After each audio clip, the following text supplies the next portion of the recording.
Welcome to the very first episode of Saturday Hashmarks. My name is Brian, also known as Trojan Bias on TikTok, Instagram, and YouTube. I'm joined here with Nick. What's going on?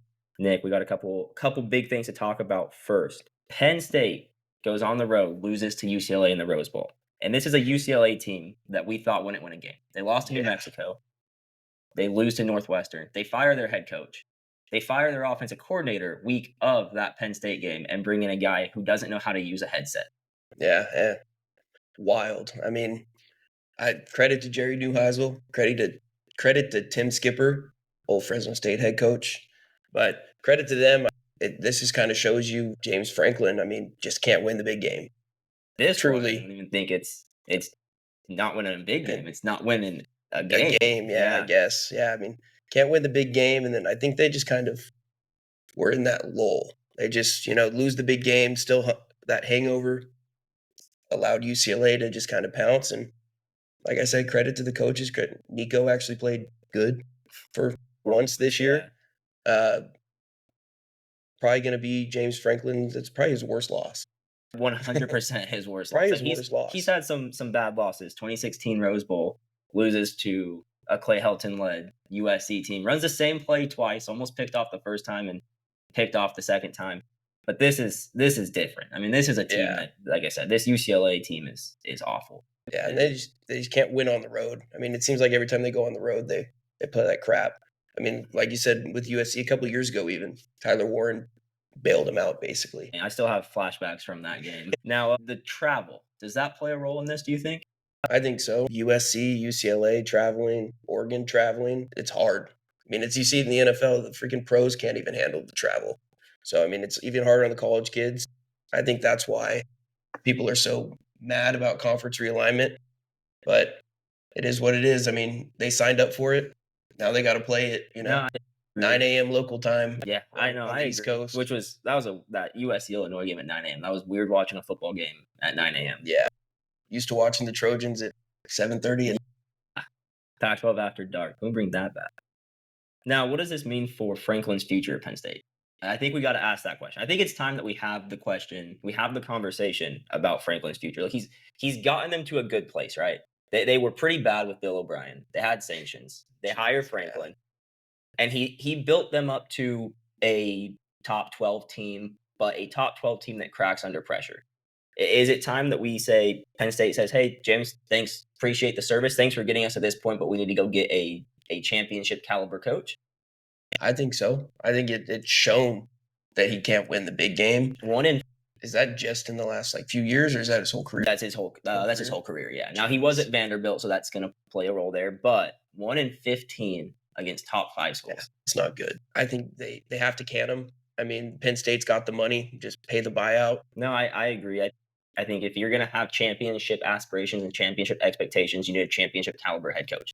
Especially with the amount of money they've been spending recently. Yeah. They're all in. Yeah, there comes a point where it's like, hey, are we set? Like, we know that this is our ceiling and we're not going to get better than this. So you gotta take that leap. You got to get rid of Franklin if you're Penn State, and you got to move on, see who you can get. And I think you have to have someone good. You can't have someone unproven. You do have to have an established head coach that you know. You can hand it over to Jim Knowles. I mean, he gave up 42 to UCLA, but he's a damn good defense coordinator. Won the Natty last year with Ohio State. True, and that is true now. Ohio State's defense has looked significantly better this year, but yeah, they are good.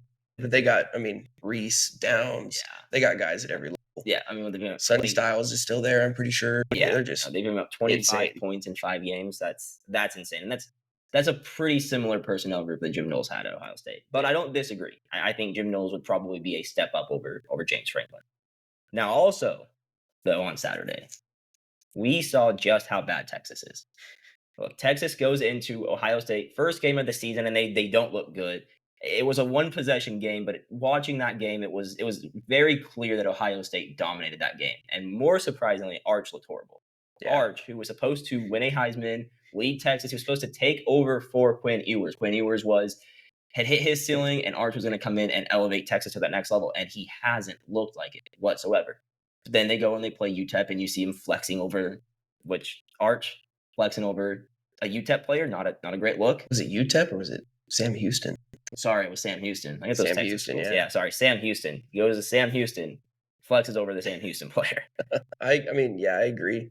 There, it kind of shows us that there's a reason that even though Arch came in and played well last year, that Sark still went with Quinn Ewers. No, There's a reason that even though Quinn Ewers didn't look great, they still stuck with him. I think behind the scenes, they knew Arch wasn't ready, and he still probably isn't fully ready. But I mean, when you carry the Manning last name, you're going to get propelled to higher expectations, and you're held to higher or whatever, yeah, you're held to higher standards if your Yeah. last name is Manning for And sure. you get away with a lot more, but you also get scrutinized a lot more. That is And, true. I mean, if you look at it, he really, granted, I mean, I've seen some clips. He didn't really play the greatest competition in high school either. So, I mean, it's kind of nitpicky there, but he Yeah. really hasn't faced great competition until he got to college.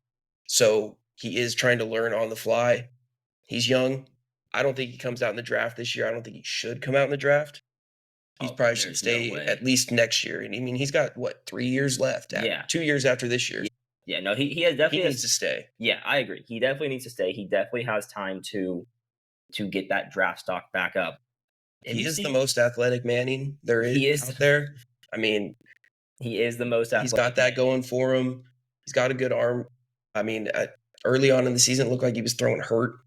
Although Sark Yeah. said that he wasn't hurt. So that's a weird one because I think if you watch the tape, like it's looks like obvious. he's hurt, yeah. He's throwing it sidearm, which he didn't do last year, and then he's wincing in pain, like visibly wincing in pain after Yeah. throws. And I don't understand, Sark. You got to protect your player there. I know you want him to do good. You want Mhm. Texas to be.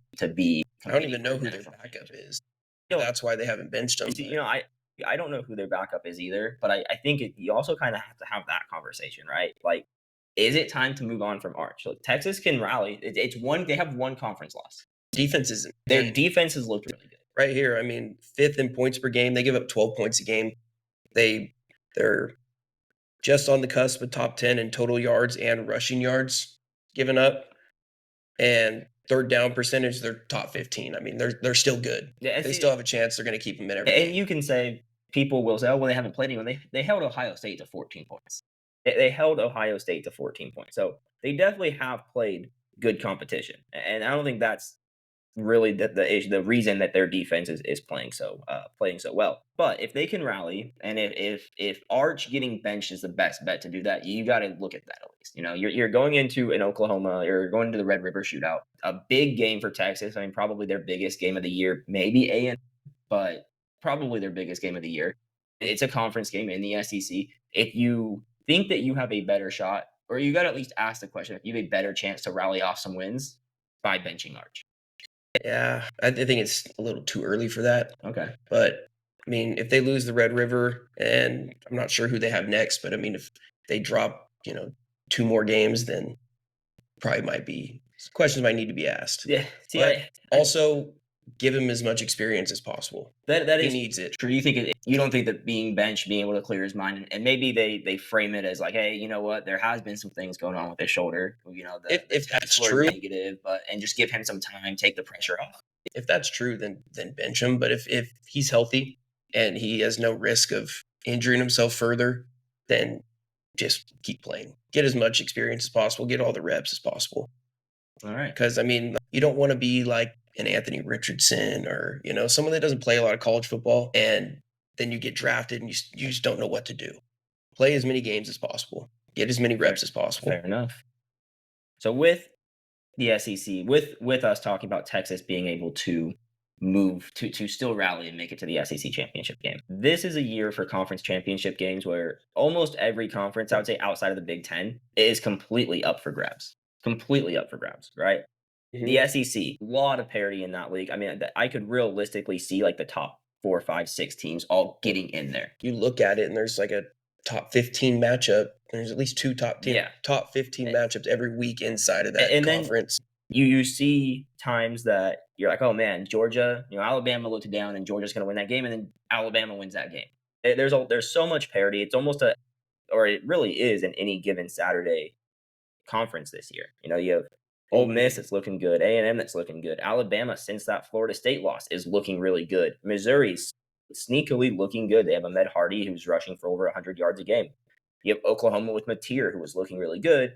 Georgia's looked good, and then I think after that it maybe falls off. I would probably put Tennessee in that top tier. Yeah, Aguilar's been playing well. Playing Their well, defense is improved. and I think if they hit that field goal versus Georgia at the end of the game, everyone is super high on them still. It's one of those where it really came down to a missed field goal and then an overtime loss, and we're I don't want to say punishing them, but we're not yeah, giving them the respect that I think that loss though for Tennessee is probably going to be the reason they don't make it to the conference championship game. yeah. I don't see Georgia losing another game the rest of the year, if I'm being honest. I don't disagree with you. I mean, they have a fairly easy schedule here. Well, Auburn will be tough. Auburn will be tough going into Jordan Hare. We've seen the prayer at Jordan Hare before. We've seen that weird things happen in Auburn rivalry games. And Auburn has 2 one possession losses to good teams. So I think this Auburn team, I don't think that they're like a typical bad Auburn team we've seen the last couple of years. And then you kind of have some of that voodoo. And then they do have to play Ole Miss. But it's at home. And It if is at home. They had won 33 straight at home before Bama beat them. Bama's their kryptonite. I just think they can get it done at home. I agree with that. I mean, and Ole Miss, it seems like they inexplicably drop a game they should win every single year. Yes. And, you know, they have that one letdown game that then ruins their season. Yep. But after that, for Georgia, they got Florida, Mississippi State, Texas, and Charlotte. And then Georgia Tech, obviously now the conference game. Should be a fun game, to be honest. But if we're talking SEC championship, who do you think's going to make it there? Well, like I said, I think Georgia goes all the way. I think they win out. It could go either way. I was kind of tossing between Ole Miss, Oklahoma, or Bama. But ideally, I think Oklahoma goes through. Just their defense. I think it's going to carry them. I think it's going to carry them this week against Texas. We'll get to that later. But carry them there. And once Mateer comes back, he's electric. He's probably the best dual threat quarterback in college football right now. And has a case to be the first quarterback drafted this next coming. I don't disagree with that. I really don't. I think Mateer has looked really good. My biggest issue with Oklahoma is that Mateer is out. Yeah. And I think that they're going to have to survive, or they will have to survive some very, very tough games. They have the Red River. I think it's just this week that he's out, though. I think he might be back the week after. Okay, see, because they were trying to push for him to come back. Yeah. So if that is, if he is back for that South Carolina game, and South Carolina is a team that we've seen isn't that great. They're one of those teams that had really high expectations. They could sneak up on you, though. They could definitely sneak up on you. Sellers is good. Which can take over a game. I'm not huge on Sellers. He has, to your point of he has the ability to take over a game. He has the clutch ability. Like you watch him in late in close games, and he's a completely different player for those 2 minutes than he is for those 58 minutes, in my opinion. If Mateer is just out and then for this game back for that, even if he's at 80%, I think they do win that game. And then it's really between them and Ole Miss. Now, for me, my top team in the SEC, I think the team that I think will make it, or the team that I think will make it to the SEC championship game is the 1 seed is A. They've looked really good. They have Marcel Reed is playing really, really well right now. Their defense is not the best, but I think that this team, compared to where they were in past years, is a completely different culture. They're hard hitting. Yeah. They are tough. They are gritty, and I think that one screams A&M football. But Marcel Reed, I'm gonna say this: Marcel Reed reminds me of Johnny Manziel. The way that he can take off, his little bit of swag that he has, doesn't have quite as much swag as Johnny Manziel, and that's probably a good thing. Yeah. But they have an easy schedule too. They got Florida, Arkansas, now at LSU. Now, Nick, I am not big on this LSU team. I think I texted to you every single week that this LSU team is not a good team. Yeah, we're just also not fans of Brian Kelly. Also not fans of Brian Kelly. Remember, Brian Kelly did kill a kid. So we have, then after that, they got Missouri, South Carolina, and then they finish off against Texas. I think that they win out. I really think that they win out. I mean, at LSU and then at Missouri is going to be tough for them, but I think that they win out. I'm just so used to, granted, Elko's a good coach. I'm just so used to Texas A&M dropping a game that they're supposed to win, just like Ole Miss. Yeah. And Marcel Reed, granted, he's super good running the rock. I don't think he's as polished of a passer. And if teams contain him, I think that could come back and bite him in the butt.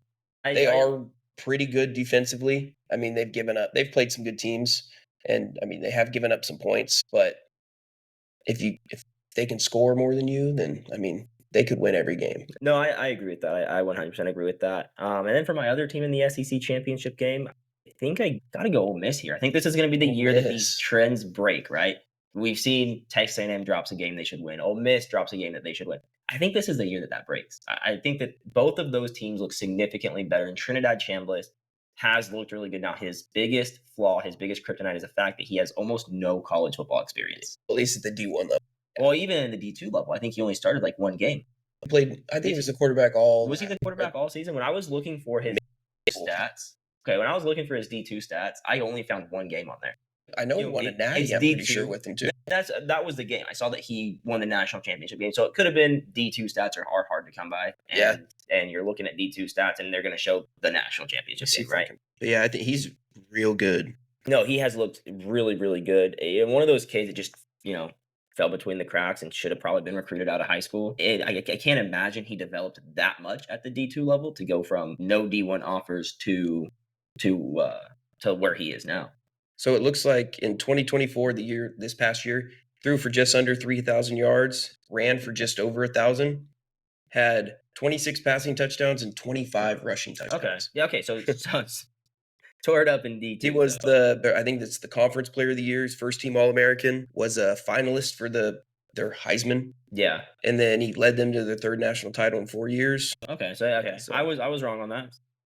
But still not a lot of D1 experience for Trinidad Chambliss. 4 games. 4 games in, and he wasn't even the starter to start the year for Ole Miss. Their starter goes down, he comes in, but he's looked great. I think that Ole Miss this year is going to be a little bit different. Now, I think kind of that 2B is going to be Alabama, but I think Alabama just has a tougher schedule, right? They got to play. They could lose this week. They could. They got to play Missouri at Missouri. They got to play Tennessee. Now, they did that at home, but we've seen that lately. It seems like Tennessee may have Alabama's number. South Carolina on the road isn't easy, like we talked about. Yeah, that's a tough one too. Then they do have LSU at home. They have Oklahoma at home, and then they finished the year at Auburn, where we've seen weird things happen against Alabama as well. I just don't think Kalen DeBoer can lead that team to those wins on the road. I agree. I think they very easily will drop that game at Auburn. Yeah, no, Jackson Arnold, granted he's all right, but being at home, he can lead them. Their defense has played well. And like you said, things happen at Jordan-Hare. Things happen at Jordan-Hare. That is the best way to put it. I do agree. I don't think that Kalen DeBoer is he's good, but he seems like this Alabama program has gotten significantly less dominant under him in his 1 year. It's just a way different culture. And down there in Alabama, they don't have pro sports teams. True. And that is their pro sports team. So, when they're just more of a spotlight. And, 100%. They're USC and, they transfer like they go through that transition. It probably wouldn't be as scrutinized. Or UCLA and like all these other teams. But since they're Alabama, it's just way more. No, and that's a tough gig for DeBoer. I mean, you're following the guy that was probably the best coach in college football. Definitely a top in terms of it's him and Bear Bryant. There's a handful you could maybe put in that category, but I think they're all more kind of transitional coaches. Anyways, you're following the guy that's probably one of the best, or he's one of the best, if not the best coach in college football. Yeah. You're going to have very high expectations, and you're going to normally that doesn't even work out. Normally the first guy after the Hall of Famer doesn't really work out. The old saying, you don't want to be the guy that follows a guy. You want to be the guy that follows a guy that followed the guy. Yeah. A lot of following the guys there. But over to the Big Ten. Who do you got in the Big Ten championship game? This is probably the most clear cut. We probably have the exact agree, picks. Oregon and Ohio State. It's going to be 12-0. I think Oregon might be 11-1, Nick. Come on, let's not get ahead of ourselves. Going into Hodson's going to be hard and getting a win, but no, I agree. I think both those teams at worst finished with one conference loss, and they don't play each other. And with Penn State already losing, and USC has a loss, it's very, very, very easy path for them. Penn State, for all intents and purposes, is out of the playoff picture right now, or not out of the playoff. Well, out of the playoff picture with their loss to UCLA. They're out of the playoff picture. They're out of the conference championship game picture. I don't think Ohio State or Oregon will lose too. Michigan could sneak in. But they have to go on the road to USC, and then I think they get to host Ohio State this year, which is huge. No, they are. Oh yeah, sorry, Michigan gets to host Ohio State. Let's pull up the Big 12. So Big 12, I think, is another conference that is completely wide open. Open. I think it's SEC levels where you don't know who will be with the ACC. You say, okay, Miami will be one, and who's for that second? The Big 12 doesn't have that. The Big 12 is wide open. There's like 4 or 5 different teams I think that could realistically make it. Nick, who do you got? Well, I think there is a pretty big easy shoe in for Do the you? Big 12. Texas Tech have just dominated people after spending all that money in the portal, and their schedule is fairly easy. If you want to pull it up, they don't really play. They don't have too many tests. I think The Texas Tech. Their 2 tough games are going to be it's ASU and BYU. BYU, and I think they host BYU, but they're at ASU, and I think hosting BYU is a lot better. I think having to go to ASU is a lot easier than having to go to BYU. I So the agree. fact that they get to host BYU they shouldn't lose a game at home. This has been insane. Morton's been a great quarterback, but I just think they're kind of a shoe-in. I think they might lose one game, and even if they lose a game, there's only 4 teams that are undefeated so far in the Big 12, and they all kind of play each other. Cincinnati's very susceptible on defense. I don't think they have a shot at making it. I really think it's ASU, Texas Tech, and BYU, and I don't really trust Bear Bachmeier. I mean, he's only played a couple games, and the fact that he wears 47 it's just weird to me. But I think it's Texas Tech versus ASU, and I know they play this year already, and I honestly think Texas Tech wins that first one, and I think ASU wins that second matchup, and I think ASU wins the Big 12 You think championship. ASU will go back to back Big 12?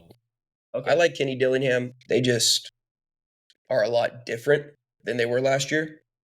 They still have Jordan Tyson. They still have Levitt, and they can run the ball a little bit. And I think that'll be good enough. The Big 12 is pretty top heavy. ASU does not have one of the parts of the swaggiest white boys in the NFL right now. We do have to say that, or at least I have to say, I think that losing him going into the portal or into the draft is gonna be the big thing. I think he absolutely carried that ASU team last year. He did. And that's where I'm gonna agree with you on Texas Tech, but I'm gonna say that BYU. I like Bachman. You have the first name Bear. That's awesome. You wear number 47 as a quarterback. That's awesome. You're your own guy. I like it. I like BYU and Their Texas. defense is good. Their defense very is good, very good. Their but defense is very good. I don't know if they could score enough points to win. You know, I just think you got someone named Bear wearing 47 at the quarterback position. I'm not betting against that. That is the most confident quarterback I've ever seen in my life, just based off of those 2 facts. Yeah. Now, let's see. You could sum up this week in one sentence. This past week, yeah. This past weekend. Yeah, this past week we had Penn State losing, Texas losing. A lot of questions. We got some answers in the conference championship game predictions. But if you could sum it up in one sentence. I mean, really seemed like kind of just an on par college football week. It wasn't really, anything too crazy. You have a couple upsets, but everything was kind of chalk. I mean, you had the players like Ty Simpson continue to play good. You had Diego Pavia. Yeah, granted, all that talk that they lost, but I mean, that's not really an upset. It's kind of on par. Bama was hosting. Real quick, did you see that Pavia was practicing the kneel down before the game? Like in warmups, he was out there practicing the kneel down. I think we all should have known right there that was going to be a loss for Vanderbilt. Well, that's a lot of confidence. That is a lot of confidence to practice the kneel down when you are an underdog at a home on the road against Alabama. A lot of confidence. Cocky. I like it, but you got to back it up, and they didn't really back it up. Yeah, but I mean, it was a pretty on par week. Besides the UCLA Penn State upset, I mean, the Florida upset over Texas is pretty crazy when you think about it. Like unranked team beating the number 9 team in the nation. I don't think Texas is as good as the number 9 team in the being the number 9 team in the nation. I also think Florida is a lot better than people think. They just played like the hardest schedule. So I think it's just a pretty on par week. You get the few upsets. Mostly teams that were favored won. I am going to go with the weekend of parity in college football. I guess that's more of a title than a sentence, but we're going with the weekend of parity. Now, obviously, you have your 2 big ones. Penn State losing to the worst FBS team I've ever seen play. That lost to New Mexico, lost to Northwestern, and somehow Penn State beats them. Then you got Texas losing to Florida. Texas. They got Texas losing to Florida. Florida hasn't looked like a good football team. They lose to USF, and now granted, I think USF is the best Group of 5 team, but they lose to USF. Lagway finally turns it around though. Lagway finally looked good, and shows you that there is parity between these two teams, right? There is parity between a team that just lost to a Group of 5 school, or two teams that have lost to Group of 5 schools, then beating teams that are probably better, beating teams that are probably better on paper than them. You also had I didn't totally, but Iowa State. We also had Iowa State lose. Now I called that one. That was my pick. I did say Iowa Weren't State they was pretty banged up? They were banged up. I also think they were overrated. They haven't really played a good team this year, right? Like they have that big win in week 0 where they beat Kansas State's not good though. Kansas State's not good. Yeah, Kansas Not State's very not good good. at all. You got South Dakota. They beat Iowa, who hasn't. Yeah, but Iowa hasn't fully implemented the forward pass yet. They're still working on that over there. You got Arkansas State, 24-16 win. Arizona, they win easily, 39-14. I think this Cincinnati team was better than them, but still, you had another upset. So I'm going with the weekend of parity for my title for this week. Okay. Now looking at next week, we have some really big games this week. Okay, I'm gonna start it off. I'm gonna set the stage here. I'm gonna let you pick, and then I'll make my pick. So we got Georgia going into Auburn, right? This is a top 10 Georgia team against an unranked Auburn team. Georgia, who has looked very good this year, except for their one loss against Alabama. Auburn, who has had a couple of close games, couple of close top 10 losses. Who are you going with? Even though it's at Jordan-Hare, I still think Georgia gets it done. I just don't think Auburn's offense is good enough. They're 108th in total yards a game. Georgia's defense is third. They're not the best. I still think their defense is going to come out and dominate. I think it might be low scoring, but Gunnar Stockton probably runs for a touchdown, throws 2 more. They probably win 13, 27-16, something like that. And on paper, I totally agree with you. But this Auburn team, like I said, they have 2 close losses. They've been in close games. It's in Jordan-Hare, and weird things happen in Jordan-Hare. It's a big rivalry game.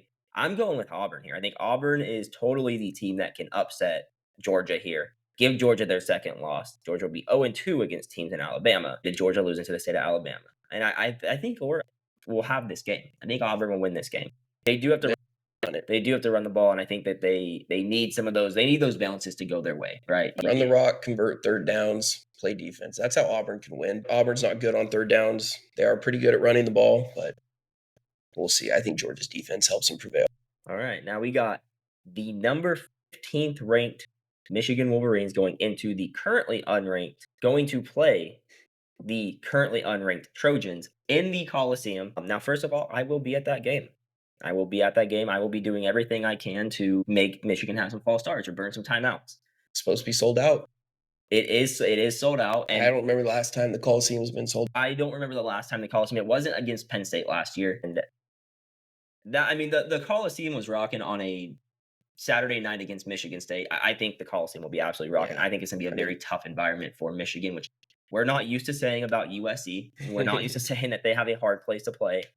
But I think that this stadium, I think that the feeling amongst USC fans is excitement. And yeah, they dropped one to Illinois, but that Illinois team, I mean, it was a 9 a.m. game. That Illinois team is a very good team. Still could have won. She probably should have won. Should have won. Definitely should have won. But multiple players has come out since, had food poisoning. Kamari Ramsey obviously out with the food poisoning. So I think that was kind of an atypical game. You saw the defensive line have no push, and no penetration, no run stopping ability.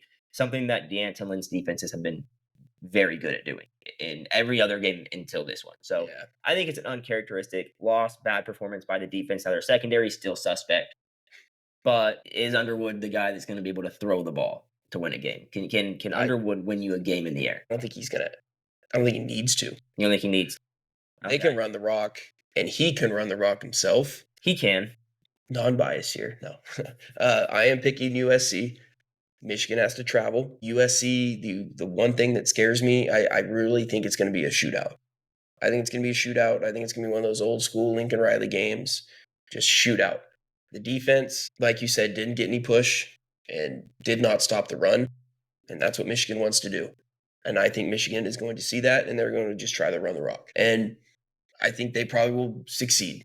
I agree with you up to the. I'm not fully bought in that they will succeed. I should say. I wouldn't be shocked if it happened. Okay, so But I fully trust my Mayava and Makai Lemon, who's probably playing like the best receiver in college football right now. I trust Lincoln to score points. We're at home. I think there's a real good shot that they could win the game. And if they don't win the game, we should probably start having talks about Lincoln Riley just like we do James Franklin.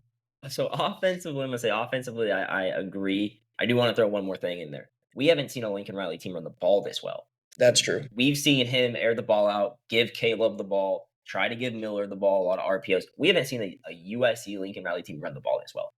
They then the Michigan State game, they had more rushing yards and passing yards in that game. And so I think Michigan crazy for a Lincoln Riley team. Yeah. Michigan is going to have to decide, do we want to stop the run or do we want to stop the pass? And whatever they decide they want to stop, the other side of the USC offense can carry the torch there. So I think that it's going to be a high scoring game.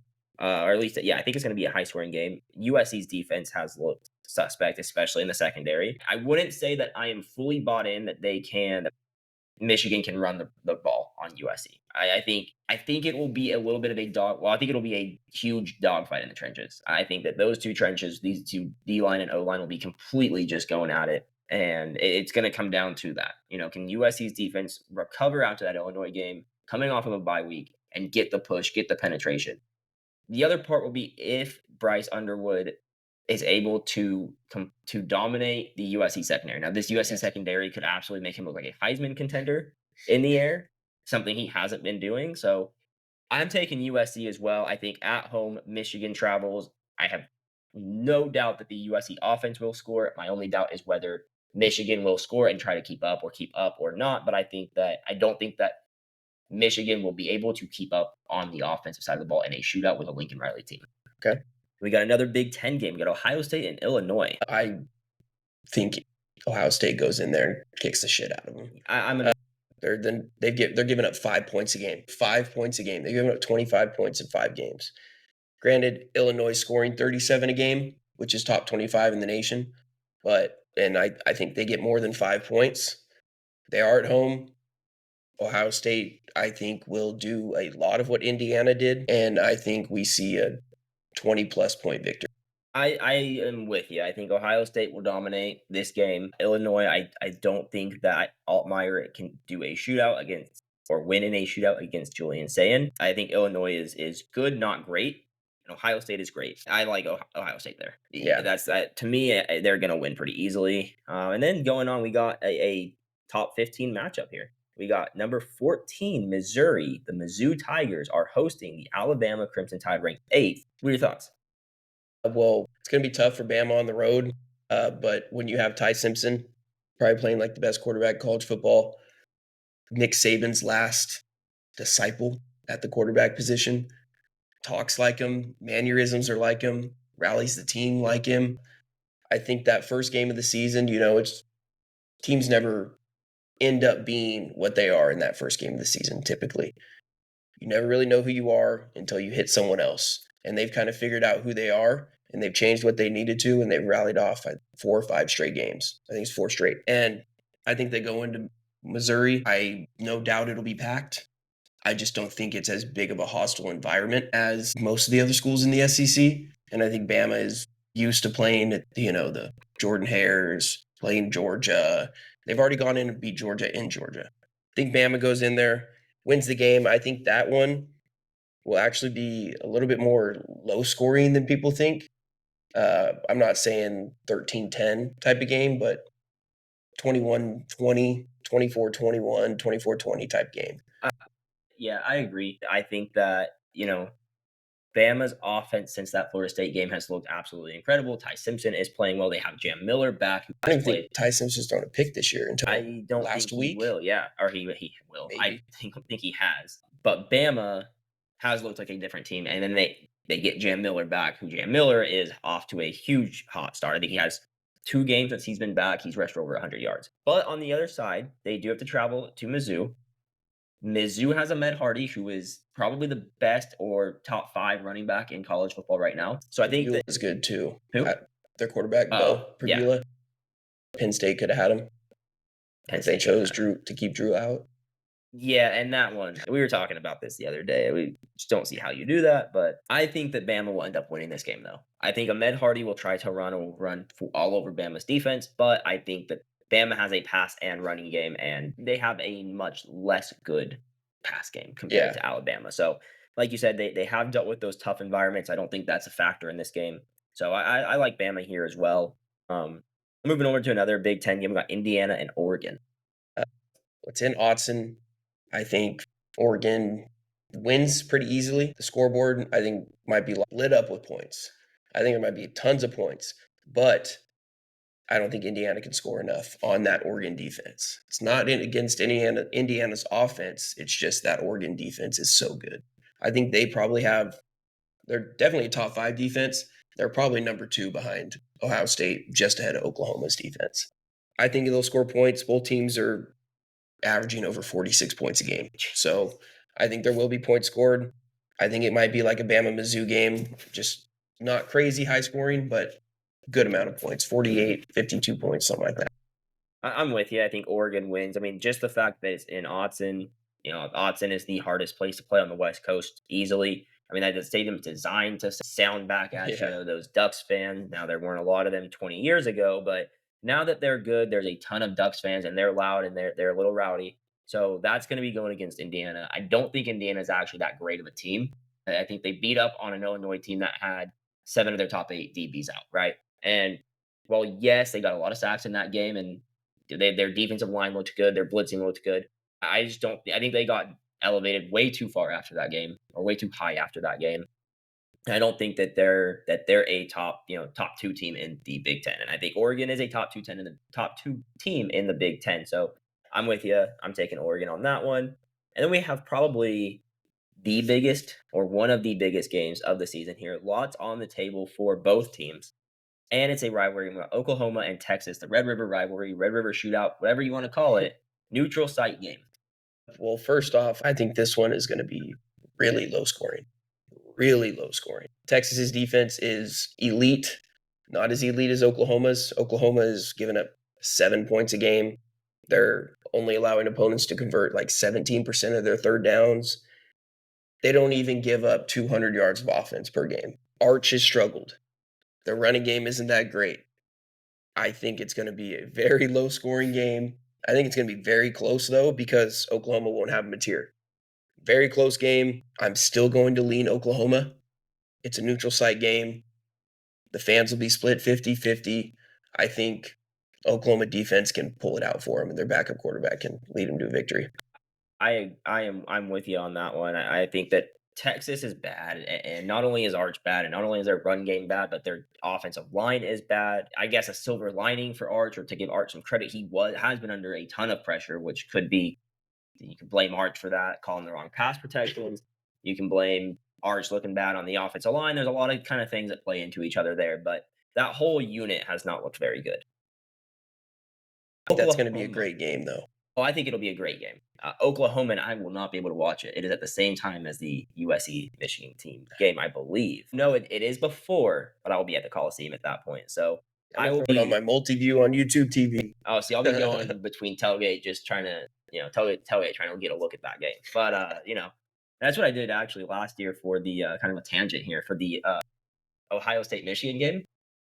We were at the Coliseum. USC was playing Notre Dame, and we sat just like right behind someone's tailgate. Like they didn't invite us in, but we just sat there, watched the game. We went over to the Coliseum where they had it on the big screen, so that was cool. So that's what I'll be doing. Whatever you got to do. Hey, I think Oklahoma will win this game. Even without Mateer, I agree with you that it'll be a super low scoring game. Similar to Texas's first game of the season against Ohio State, a one possession game that Oklahoma looks like they dominate, but the score is close. Now, besides those games right there, do you have anybody on upset alert?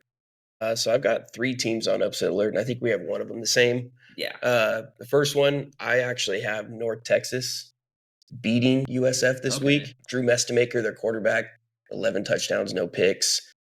A redshirt freshman, first year ever starting, looks elite. Yeah. Looks elite. And their offense is scoring 45 points a game. Their defense is giving up 20. Granted, I think this game might be a shootout. North Texas is at home. I think they could just pull it out at home. Being a home underdog with a good quarterback, it's a good recipe for an upset. I wouldn't be shocked there. Anybody else? You're not going to like this one, considering you picked them going to the Big 12 All championship. right, let's hear it. I think Arizona as a home dog against All right. BYU. I think there's a chance. Arizona's played well. Arizona has scored points, and granted, they've given up some points. I think they got their butts whooped by Iowa State. Yeah, But they lost to Iowa. other than that, though, that was on the road.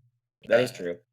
Playing at home, they kicked the crap out of Oklahoma State. They beat Kansas State, and then they played, Hawaii and Weber State. But I think they could score points. And if they can score enough points on BYU's defense, I think BYU's offense won't score enough, and they can pull off the upset. All right. I said I like BYU. I like Bear Bachmeier. I like 47 there. It is at home for Arizona, or sorry, for BYU. It is at it is at Arizona. Sorry, it is at Arizona. So wouldn't be shocked, but I think this Arizona State team lost 39-14 to an Iowa State team that's not good. I'm not high on Iowa State whatsoever. So I think BYU will take it. But again, I see the reasoning there. And then think of a third one, right? Yeah. Me and you got this one. Yeah. Same. I think Utah can go into Arizona State and beat them this week. Not saying that it's going to happen. I just think that Arizona State is on upset alert. Devin Dampier might be able to run all over them, pull out a victory. They are hosting Arizona State. So Arizona State's got to go up, play inside Rice Eccles. I've actually watched a game there. It's electric. The MUS, the student section, I think it's the MUS or the Moss, whatever it is. One of the best student sections in college football. It's an electric atmosphere in there, and I think Arizona State could struggle, especially if they can't run the ball. No, I agree. I have spent too much time of my life thinking, oh, USC will beat this Utah team, and then it'd be a absolute dogfight.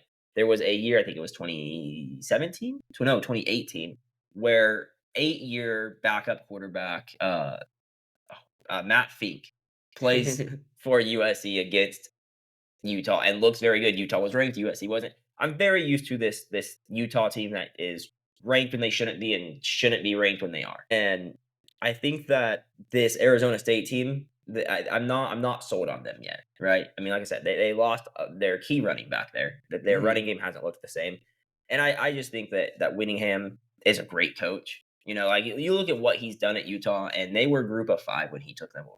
They get invited to the Pac-12, and now they have a playoff appearance. Yeah. So I think Whittingham is a very good coach. They're a tough physical team. They get to be at Rice Eccles and host Arizona State. I'm with you. I think that ASU will win that game. Yeah, or sorry, I think Utah will win that game. I think it'll be close. I mean, I'm still going to stick with ASU winning the game, but it's high upset alert this week. Okay. Now, and for my other one, kind of the same situation where I have Texas or Oklahoma on upset alert against Texas. And the reason why is what we talked about, right? No Mateer for Oklahoma. Texas hasn't looked great, so I'm not changing my pick. I think Oklahoma will win, but I am putting Texas on upset alert or Oklahoma on upset alert. If Texas can figure it out, if they can have a close game, their defense hasn't looked terrible. Defense keeps them in it. Anything can happen. If their defense keeps them in it, I think that Texas has a legit shot to win that game. So Texas is or Oklahoma is on upset alert for me. And I think that's it. I think that's everything that I wanted to talk about today. You have any other things you want to talk about? No, I mean, fight on. Go Trojans. Right. Fight on. Go Trojans. And we'll see you guys next week.